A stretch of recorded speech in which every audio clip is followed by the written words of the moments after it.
Good morning. We are so glad that you have chosen this house of worship to honor the Lord with us this morning. If you are watching online for the first time, we do welcome and encourage you to join us here on Main Street, Reesville, next Sunday morning at 10 a.m. Also, for those watching online who feel led to give after the service, please scroll up to our Identify Act. If you might have missed out on the activities during the day with family yesterday at Black Hills Camp, there shall neither be worries nor regrets. A daily schedule of events have been posted on their Facebook page. As a reminder, evening service with Forest Estates as the speaker begins nightly at 7 p.m. Special events for the remainder of this week include tonight, the annual ice cream social following the evening service. On Wednesday, July 12th, Laura and Zach will be hosting Chain Reaction starting approximately 20 minutes after evening worship. Get your team of 3 ready for a night of fun.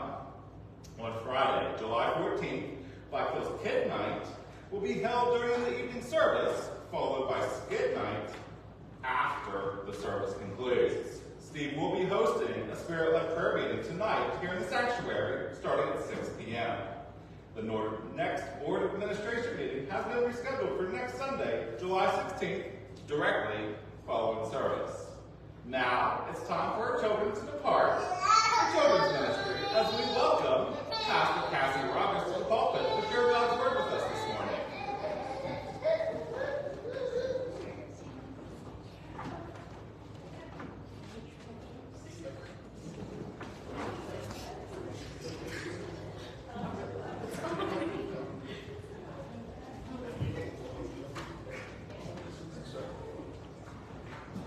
Hey Jason, I'm just going to warn you, I don't even have a mic on. Can everyone hear me? Yes. Listen, we were at camp and we were sitting outside in the pavilion and I asked the kids, can everyone hear me? And no one responded, so I yelled, can everyone hear me? And they were like, So, who here has ever been tent camping? Who here has ever been tent camping with a neighbor cold? We have. So growing up, I did tent camping, but I don't really consider that tent camping because, like, I just went. My parents took care of everything. Like, I didn't realize what went into tent camping. Like, thankfully, like, we just crashed Katie and Brian the weekend, so like we could try it out because like we didn't know what to expect.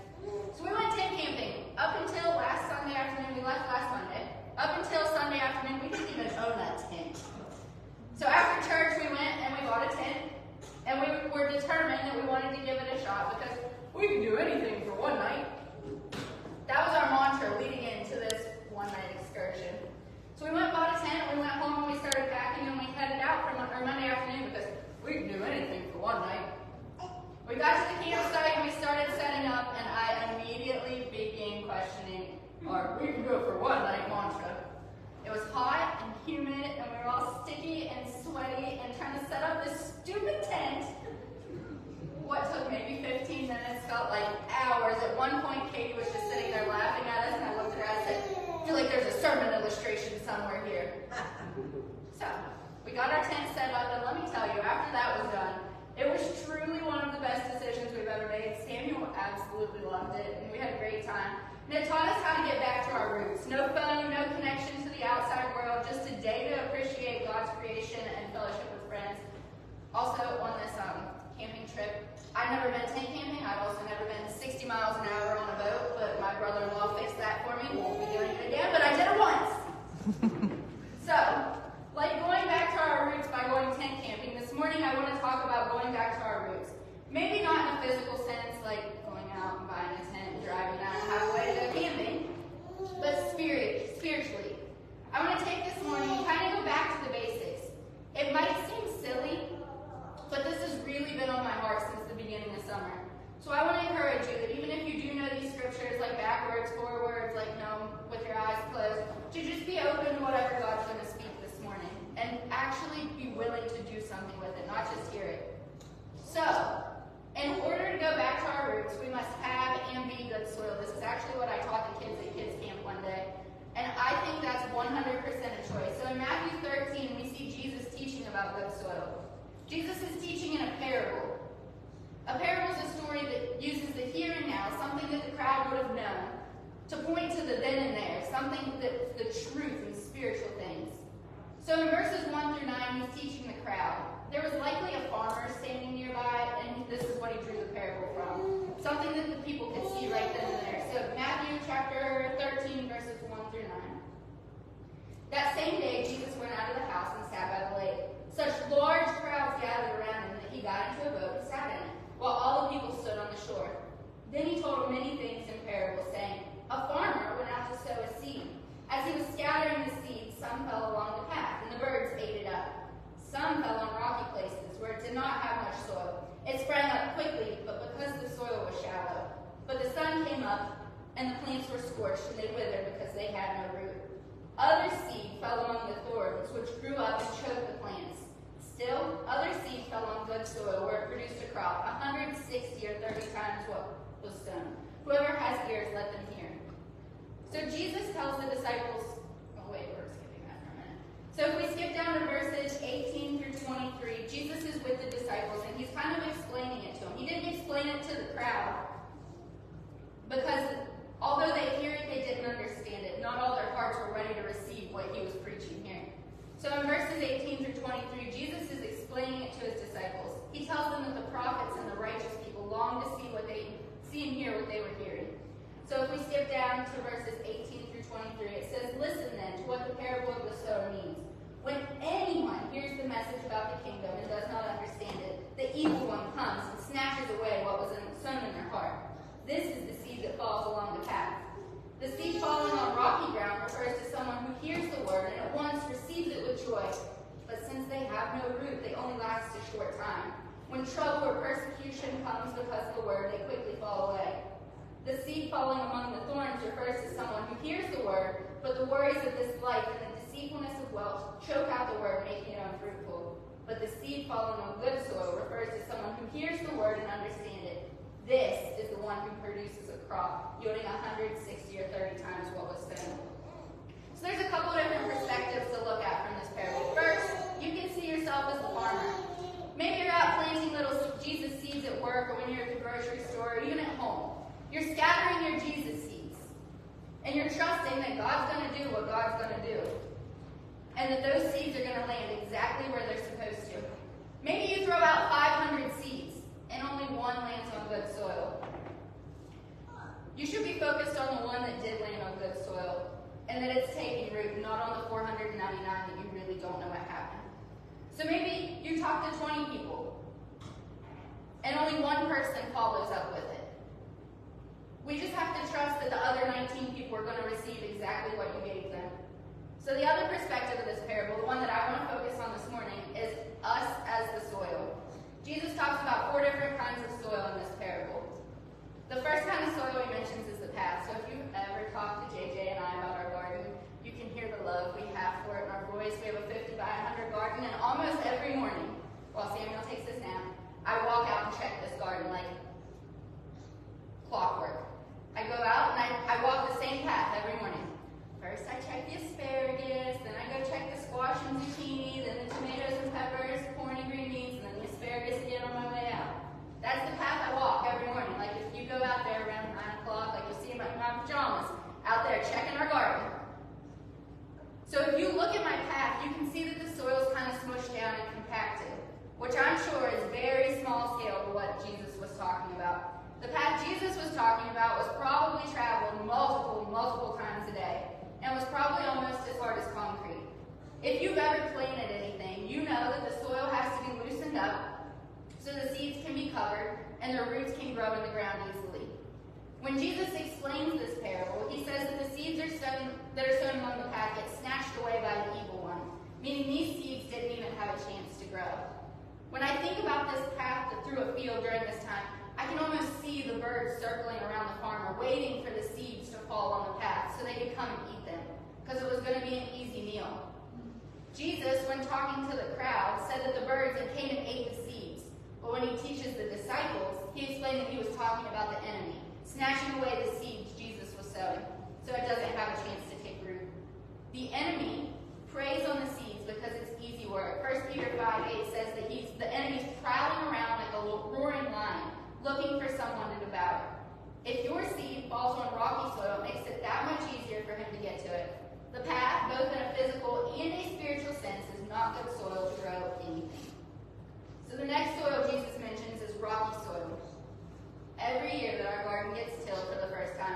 we have to go through and pick up rocks. It feels like every year we pick up hundreds, sometimes thousands of rocks out of our garden. Because if we don't, we know the roots of our plants won't be able to grow deep and strong. Jesus says that the seeds sown on rocky soil spring up quickly, but wither and die because they don't have much soil. He later explains that this is like someone who hears the word, responds with joy, but when struggle and hardship come, they fall away because they have no root. Roots, both physically and spiritually, are so important. Without good, deep roots, you can't have fruit. So this is something I was praying about the other day, and I texted Katie and told her the same thing, because it really hit my spirit. Roots start growing before you see fruit. Like, I want you to hear that, because, like, that really hit me. Roots start growing before you even see fruit. In a physical sense, when you look at a plant or a garden, it might seem like not much is happening. But as soon as a plant is placed in the ground, it begins growing its roots. You might not be able to see it, but it's happening. The only evidence we have that the roots are growing is that eventually you'll be able to see fruit. It's not immediate and it takes time. But the fruit is evidence of a strong root system. Spiritually, you have to grow your roots in Him before you see fruit. You can't force it to happen. You can't wake up one day and say, I'm going to be full of love, joy, peace, and patience. It's not going to happen. You have to grow in it. And without deep roots, it's never going to happen. So it takes some work. If you don't want to be rocky soil, you have to receive the word and actually do something with it. It's going to take some work on your part. You have to remove the rocks or the stuff that's separating you from God. You have to put in some effort and take the time to spend with Him, in His Word, worshiping Him, thinking about Him, and be willing to step out in faith when He tells you to. If you don't want your seed to wither and die, you have to do something with it. So the next soil Jesus mentions, one with thorns or weeds. If you've ever been a gardener, you know how annoying weeds are. Weeds and weeding are literally one of my least favorite garden tasks. But in order for our plants to produce a harvest, we have to pull the weeds, preferably before they get too big and close to our plants. But you can't just pull the weeds, you have to pull the roots, or they're just going to grow back bigger and stronger before. The same goes for spiritual weeds. Jesus says that seeds that fall among the thorns get choked out, and later explains that this is like someone who hears the word, but the worries of the world choke it out, making them unfruitful. It's so easy to forget that faith is hoping for things unseen and blindly trusting, which is something easier said than done. When the worries of this world try to choke out the work Jesus is doing, we have to remind ourselves that we know the story. The disciples that Jesus was teaching, they didn't know the story. When Jesus hung on the cross, they thought all hope was gone. They didn't see the rest of the story. They didn't see 3 days later when He would rise again. We do. We know the full story. So why don't we live like it's true? Why do we let the thorns and the weeds of life choke out the truth that we know?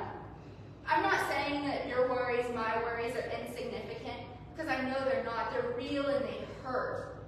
But in the scheme of things, our worries are so small in relation to His goodness. So finally, Jesus mentions the good soil, the soil that produces a crop 160 or 30 times what was sown.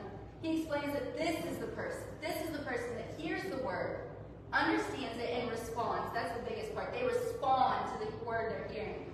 This is the type of soil we want to be.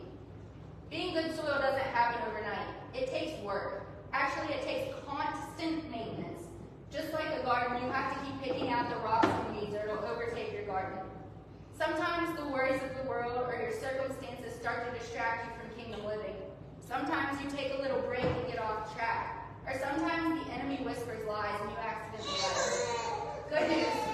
The rocks and the weeds, the things that separate you from God, they aren't permanent. You can get rid of them, actually pretty easily. If you think in a physical sense, to get rid of rocks out of a garden, all you have to do is pick them up. If you want the weeds gone, all you have to do is pull the root out. The same goes in the spiritual sense. All you have to do is turn from the thing or things that are separating you from God daily and walk away from it. So what I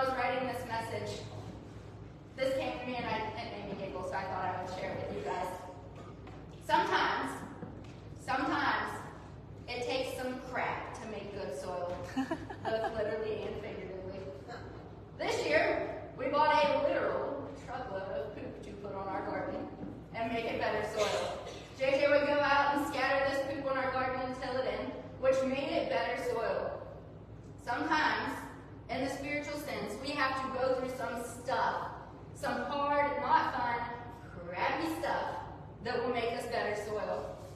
So we went through a miscarriage, and then right after that we lost my grandma. Right before we had Samuel. And let me tell you, that was some of the worst days of my life. I got stuck in that hurt until I made a conscious decision, like repeatedly made this conscious decision that I was going to give it to God and let Him use it to help me grow. The stuff that I went through that I thought was the worst stuff in my life, which it was, it ended up making my faith and reliance on Him so much stronger. But only because I let Him use it. I'm not saying like I'm some super spiritual person. Like, it was a hard choice to let Him use it and to decide that I was done being stuck in it. It doesn't mean that the hurt's completely gone, because it's not. But I stopped shutting God out and actually let Him work through my hurt like He wanted to all along. So good soil was so important. Since I have a captive audience, you guys get to hear about my garden all morning. So we decided to plant asparagus. I love asparagus. If you didn't know it, it takes 3 years to be able to harvest asparagus. So like, we're putting in some work on this asparagus because it's not cheap to buy, and like, if we're going to do it, we're going to do it. So when we first decided to plant the asparagus, JJ built us this raised bed, and we just got some topsoil to put in it. And topsoil has like lots of rocks and like not a whole bunch of nutrients. And it's okay, like it works. So then, after we planted our asparagus in the topsoil, we realized it really wasn't growing as fast or as strong or as well as we wanted it to. So we decided to go out and invest time and money into some good soil. And almost immediately our asparagus started growing better, faster, stronger, bigger, all of that because of the soil that we placed on it. In a spiritual sense, you get to decide what kind of soil you're going to be. You get to decide if you're going to put the work in, invest the time, and let Him use the stuff you've been through. You get to make the decision what type of soil you want to be. You're not just going to wake up one day and be good soil, ready to receive His word. It takes some work on your part. So if we're going to go back to our roots, we first have to decide what kind of soil we're going to be. Then we have to be willing to worship Him. I think we all have this picture in our head that worship's singing loudly with your hands raised, which is great worship, absolutely biblical worship. But I don't think it always has to look like that. Sometimes worship can look different. Sometimes worship can be sitting quietly, just acknowledging Him and His creation. Thanking Him for everything He's done in your life. To be able to fully worship, you have to be fully surrendered to Him. Worship can't be confined to these 4 walls. It's meant to be a lifestyle of worship. So pretty much the whole book of Psalms is about praising God even when your circumstances aren't ideal or exactly what you expect. God's goodness doesn't depend where you were at. I want you to hear that. God's goodness, who He is, the character of God, doesn't depend on where you are at and the stuff you're going through. God's goodness is all about Him, and He's already accomplished it. So even when it feels like everything is falling apart, He's working through the details. Maybe we don't see it or feel it, but He is. And for that, we should be willing to worship Him. So I think we need to acknowledge that worship's a choice. And when you choose to worship, it's taking a moment to acknowledge who God is, no matter your circumstances. When you choose to worship, you're choosing to trust that God is still God and is still working even if you don't see it, even if whatever you're going through sucks. So finally, we have to be willing to live, fully and truly live. I think we get so caught up in this fast-paced, what's next kind of life that we forget to stop and appreciate the little moments. I think having Samuel's taught me that a lot more. Like, if you don't stop and appreciate it, you miss all of this. So we forget to stop and appreciate Him working in even in the little things. We take for granted the little, we call them God winks, that we receive. I encourage you, when you see God moving, to take a second and appreciate it. Take a minute and write it down. Because one day when the days are hard, you can look back and say, I totally forgot He was doing that. Like, how could I forget that? That was such a big deal then. So it's important to reflect on the past, like I'm saying, write it down and look back at it. But it's also important not to get stuck in it. It's easy to get hung up on what God did in the past for you, that you miss what He's doing right now. In the Old Testament, you see the Israelites holding on to what God did for their ancestors so hard that they miss what He's doing right now, which eventually cause them to fall away. It's important to remember what he's done, but it's also important to be ready for him to do what he's going to do. Being willing to live is a choice. You get to wake up every day and choose if you're going to glorify God or not. And it's that simple. Every day you get a choice. Am I going to glorify him with my life or not? You can choose to get stuck in your head or your circumstances or your anxiety or just life. Or you can choose to roll with it and trust that God's already working through the details. So I'm a mom now, so apparently all you're going to hear about this morning is my garden and my baby. So I'm a mom now. And I think that influences absolutely everything about my life. Like right now, at this point in my life, like being a mom's my calling. And I love it. So as I was writing this message, this analogy came to me and like it hit me. So our sweet little baby that's back in eating right now, I feel like after almost 8 months, I know him pretty well. I mean, at least I try to know him pretty well. I know his different cries most of the time. I know when he's making noise because he wants attention. I know when he's hungry or sleepy. And I know his cry when there's something wrong. And if you're a parent, you know what I'm talking about. The type of cry that he has impacts how I respond. If he's making noise or crying because he wants attention, I'm not going to respond as quickly as I would if he cries because something's wrong. When he cries like something's wrong, it sends me running, like no matter where I'm at in the house. An example of this week, I was in the kitchen cleaning and he was in the living room just playing with his toys. And he was just making noise because he wanted attention. And I was like, oh, he's fine, I'm going to keep cleaning. Until he started crying like something was wrong. I dropped what I was doing and it sent me running to the living room. When I got there, he fell face first into his toys and his arm was stuck underneath him. Good mom moment there. But when I got to him, I scooped him up in my arms and I smothered him with kisses and I reminded him that I'm right here and I love you so much and I'm so sorry that happened to you, but I love you. So, what's all that have to do with you? Actually, a lot. My relationship with Samuel, your relationship with your kids, is a lot like our relationship with God. He knows us.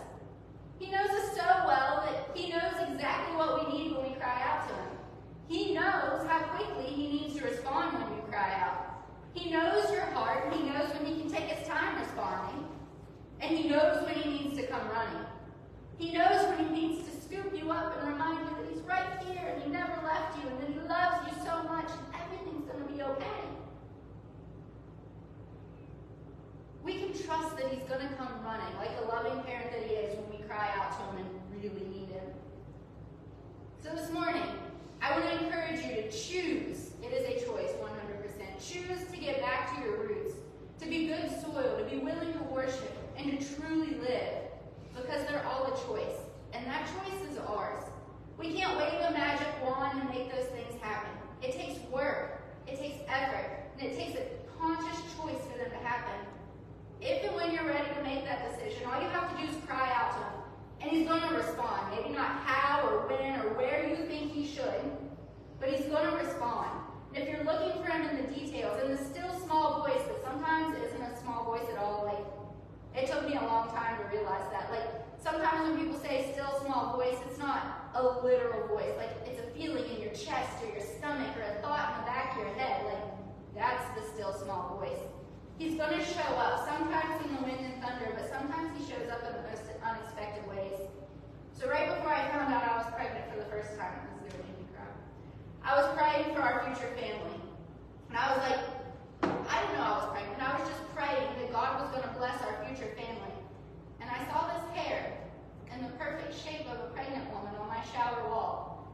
3 days later, I found out I was pregnant. Fast forward a few months, and we had a miscarriage. But I remember I held on to that promise from God on my shower wall because I knew he was telling me something. Like, I knew deep in my spirit, God was promising me that, like, everything was going to be okay. And it's only because I was looking for him in the most unexpected ways that I saw it. Maybe not exactly how I wanted or expected. When I first saw that, I was convinced, like, we're going to have a baby until we didn't have that baby. But I was willing to look for him because I was actively seeking him at the moment. I was willing to see him in even a hair on the wall. So if you're willing to look for him in everything, you'll be surprised how much more you see him. So I want you to be open to going back to your roots this morning. We tend to overcomplicate things, and sometimes, most times, he's not looking for genuine. And parents, if you were here last week, Megan talked about how your kids are watching you. And good soil will make more good soil. They're watching you, how you receive His word, how you respond. Even if you don't think they are, they are. And it's going to impact how they receive His word for the rest of His life, or the rest of their life. So even if you don't want to make the choice for yourself, I get it, I've been there. I've been in the place where I don't want to study, I don't want to receive His word. Sometimes you have to make the decision for your kids. And you'll grow too. Like, it's not like, I'm doing this just for my kids. Like, you're going to receive. So this summer is a time to reset and recharge. So when the stuff comes and the enemy tries to come and snatch your seed away or choke it out, you're ready. You're ready to genuinely worship, and you're ready to live for Him. Because it's really that simple, as long as you wake up and make the decision daily. It might be waking up a half hour early to study your Bible, setting time aside to pray, making more of an effort to be involved in our church, or even just fellowshipping with other believers. It might take some adjustment, but those things change everything. And it starts with you making a simple choice. Are you going to glorify Him with the life He's given you or not? It's quite that simple. So we're going to go ahead and log off online. We're going to spend some time in worship. I'm going to encourage you, wherever you're at, like, you can do this. Like, you don't have to be in our four walls. Like, that's the point of it. You don't have to be here. It does help, because fellowshipping with believers. But, like, you can make a choice daily. So I pray that you do that.